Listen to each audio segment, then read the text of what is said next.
بسم اللہ الرحمن الرحیم۔ قانون مفرد اعضاء کا مختصر تعارف میں آپ لوگوں کے گوش گزار کرنا چاہتا ہوں، اس کو غور سے سماعت فرمائیں۔ نظریہ مفرد اعضاء بالکل نئی تحقیق ہے۔ طب کی ہزاروں سالوں کی تاریخ میں اس کا اشارہ تک نہیں ملتا۔ یہ موجودہ دور کا جدید ترین، انتہائی سستا اور سائنٹیفک طریقہ علاج ہے، جس کے موجد حکیم انقلاب ڈاکٹر دوست محمد صابر ملتانی علیہ الرحمہ ہیں۔ نظریہ مفرد اعضاء میں مرکب اعضاء کی بجائے مفرد اعضاء کے تحت علاج کیا جاتا ہے، کیونکہ ایک ہی وقت میں تمام اعضاء بیمار نہیں ہوتے، بلکہ کوئی ایک مفرد عضو بیمار ہوتا ہے۔ مثلاً کسی انسان کے معدے اور اتڑیوں میں خرابی ہے تو ہم مکمل معدے اور اتڑیوں کی خرابی کا علاج نہیں کر سکتے، کیونکہ معدے اور اتڑیوں میں خرابی کی 3 صورتیں ہوتی ہیں۔ نمبر 1، مریض کو اسہال آ رہے ہوں۔ نمبر 2، مریض کو پیچش ہو۔ نمبر 3، مریض کو قبض ہو۔ طب میں یہ تینوں صورتیں ایک دوسرے سے بالکل مختلف ہیں، لیکن معدے میں ہی ہیں۔ اب ہم مکمل معدے اور اتڑیوں کا اصول طور پر مرکب صورت میں علاج نہیں کر سکتے، کیونکہ نمبر 1، اسہال کی صورت میں معدے اور اتڑیوں کے اعصاب بیمار ہوں گے۔ نمبر 2، پیچش کی صورت میں معدے اور اتڑیوں کے غدد بیمار ہوں گے۔ نمبر 3، قبض کی صورت میں معدے اور اتڑیوں کے عضلات بیمار ہوں گے۔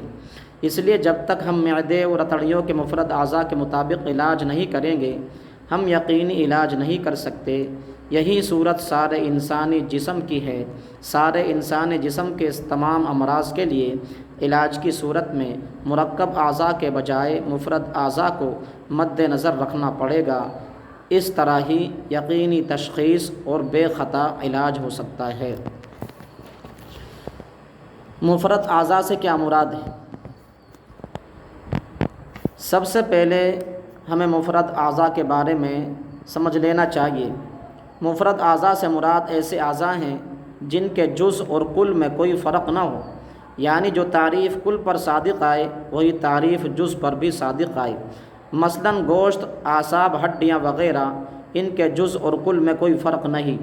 ماڈرن سائنس یہ تسلیم کرتی ہے کہ انسانی جسم چھوٹے چھوٹے جاندار ذرات سے مل کر بنا ہے۔ ان جاندار ذرات کو سیلز کہتے ہیں۔ یہ سیلز آپس میں مل کر بافتیں بناتے ہیں۔ ان بافتوں کو ٹیشوز کہتے ہیں۔ انسان جسم میں کل 4 قسم کے ٹیشوز ہیں۔ نمبر 1، نروس ٹیشوز یعنی عصبی خلیات۔ نمبر 2، مسکولر ٹیشوز یعنی لحمی خلیات۔ نمبر 3، ایپیتھیلیل ٹیشوز یعنی قشری خلیات۔ نمبر 4،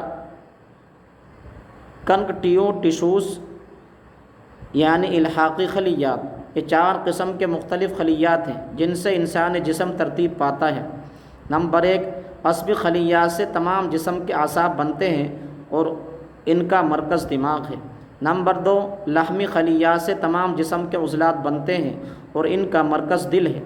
نمبر 3، قشری خلیات سے تمام جسم کے غدد بنتے ہیں اور ان کا مرکز جگر ہے۔ نمبر 4، الحاقی خلیات سے تمام جسم کی ہڈیاں، رباط اور اوتار بنتے ہیں۔ انسانی جسم کے تمام اعضاء انہی 4 قسم کے خلیات سے مل کر بنے ہیں۔ اب ہم انسانی جسم کو 3 حصوں میں تقسیم کرتے ہیں۔ نمبر 1، بنیادی مفرد اعضاء۔ نمبر 2، حیاتی مفرد اعضاء۔ نمبر 3، خون۔ بنیادی مفرد اعضاء سے کیا مراد ہے؟ بنیادی مفرد اعضاء یہ ایسے اعضاء ہیں جن پر انسانی جسم کی بنیاد ہے، یہ انسانی جسم کا ڈھانچہ بناتے ہیں، یہ الحاقی خلیات سے بنے ہوئے ہیں۔ ان کو ساکن اعضاء کہتے ہیں، مثلاً ہڈیاں، رباط، اوتار وغیرہ۔ حیاتی مفرد اعضاء۔ حیاتی مفرد اعضاء ان مفرد اعضاء کو کہتے ہیں جن کے بغیر انسان زندہ نہ رہ سکے، اور یہ 3 ہیں۔ اعصاب جن کا مرکز دماغ ہے، عضلات جن کا مرکز دل ہے، غدد جن کا مرکز جگر ہے۔ ان حیاتی مفرد اعضاء میں دل، دماغ اور جگر کو مرکزی حیثیت حاصل ہے۔ یہی تینوں مفرد اعضاء اعضائے رئیسہ کہلاتے ہیں۔ ان تینوں حیاتی مفرد اعضاء پر انسانی زندگی کا دار و مدار ہے۔ انسانی جسم کے تمام مرکب اعضاء مثلاً معدہ، آنتیں، مثانہ وغیرہ انہی مفرد اعضاء اعصاب، عضلات اور غدد سے مل کر بنے ہوئے ہیں۔ یہ صورت سر سے لے کر پاؤں تک تمام اعضاء کی ہے۔ مرکب اعضاء کے تمام افعال اپنے مختلف مفرد اعضاء کی وجہ سے مختلف ہیں اور یہ اپنے اپنے مرکز کے تابع ہیں۔ مثلاً معدے کے اعصاب کا تعلق دماغ کے ساتھ ہے، معدے کے عضلات کا تعلق دل کے ساتھ ہے، معدے کے غدد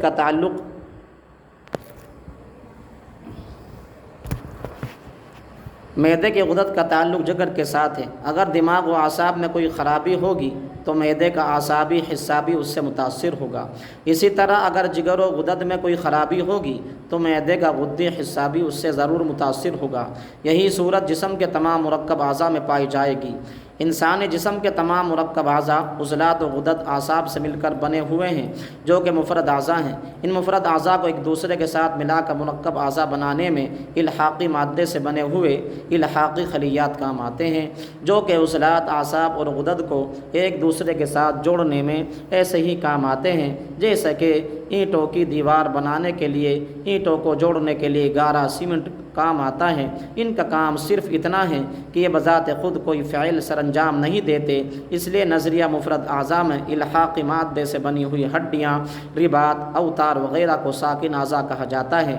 انسانی زندگی کا دار و مدار ان پر صرف اتنا ہے کہ یہ حیاتی مفرد اعضاء کے لیے رہائش کا انتظام کرتے ہیں اور انسانی جسم کا ڈھانچہ بناتے ہیں۔ زندگی کا دار و مدار صرف حیاتی مفرد اعضاء ہی پر ہے کیوں